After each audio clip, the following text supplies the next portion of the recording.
Okay, so I was just about to stow my gear from a sail, and I wrapped up the sail there, rolled it onto the boom. That's one of the techniques.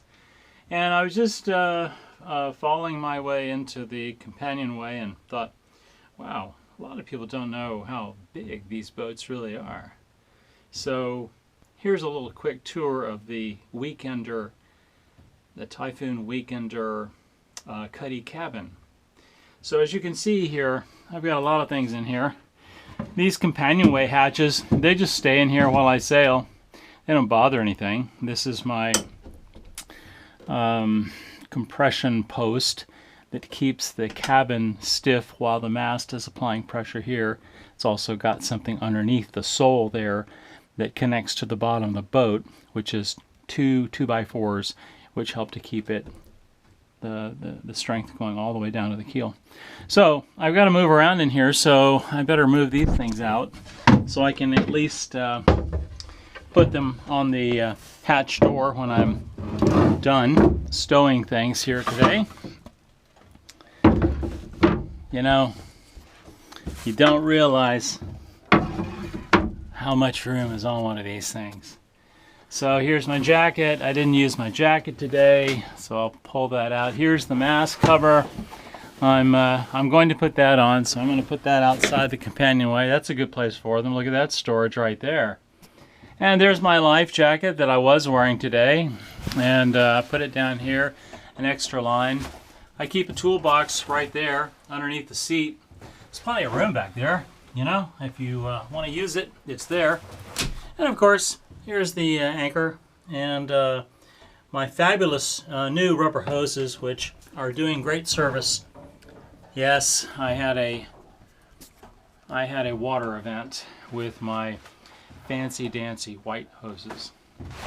So I leave that there, and then these little things are for accessing below the deck, and there's not much down there but the hull. And yeah, they look kind of nasty, but then again, I haven't spent any time trying to like repaint them or anything. I will sooner or later. And then this is your little area where if you have a porta potty, some people put it there. I'd rather have this than a porta potty.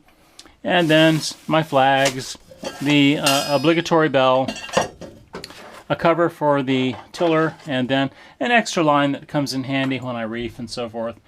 And then of course I've got my more covers up here for the hatches. This is the cover that goes over the porta potty area. I just leave that there. And here's the deck brush. Every boat's got to have a deck brush.